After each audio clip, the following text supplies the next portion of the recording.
Welcome to Thinking Deeply About Primary Education, the podcast that makes time and space to think about pedagogy, teaching and learning, professional development, anything of interest to time-poor but enthusiasm-rich primary teachers. In this episode, we're going to go back into the archives to find an answer to a question from an inspirational teacher. And for those of you who are hearing it for the first time, hopefully this points you towards an episode that you may want to listen to now. As you're listening, I think it would be fantastic to think about how you might respond to this question. And why not share it in the comments wherever you're listening, whether that be YouTube, Spotify, Apple Podcasts, or wherever you get your podcasts from. I hope you enjoy this episode, and I hope it provides useful food for thought for your professional development this year. Without further ado, let's spend some time thinking deeply about primary education.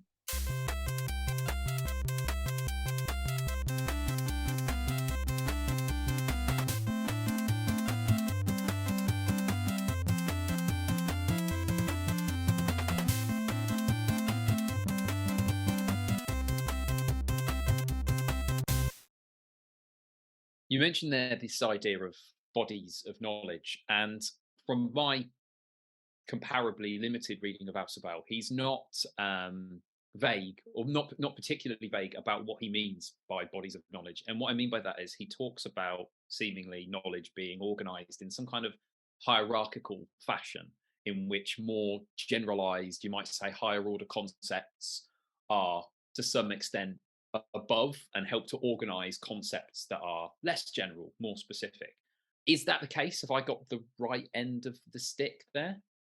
Yeah, definitely. Just as you said, Chris, he talks about if we almost like imagine it like, so you've got the kind of your more generalized concepts, and you and I, when we talk about, we give a simple example of like the concept of mammals being a more generalized concept than like lion, tiger, human, and like types of mammals essentially.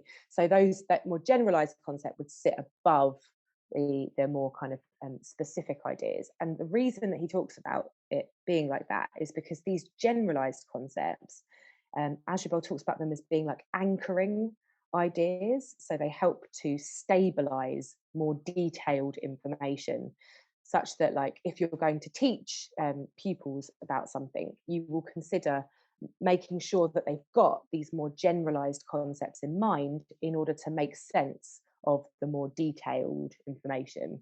So we talked about the mammals one, didn't we? You might also think about it like a history example might be if you're teaching about like the Romans, and you might think about like government as being like a particular concept, and Latin as being another concept that you want to teach about. And those are sort of slightly more detailed concepts, and underneath them will sit even more detailed information. And what you would want to make sure is that pupils understand these like more kind of generalized concepts first, and then you can start to sort of help that they can anchor the more detailed stuff that you'll teach.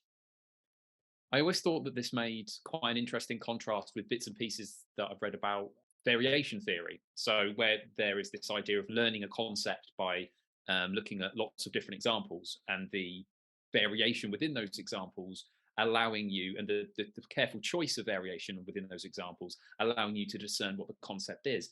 He's looking at it not in a way that necessarily conflicts with that, but that kind of ties into that by saying that it's actually particularly beneficial to start off with this higher order concept before you start looking below that. So perhaps making sure that pupils have a general sense of what a quadrilateral is before you look at rectangles, squares, squares being a type of rectangle, of course, but you know what I mean, like parallelograms, rhombuses, etc.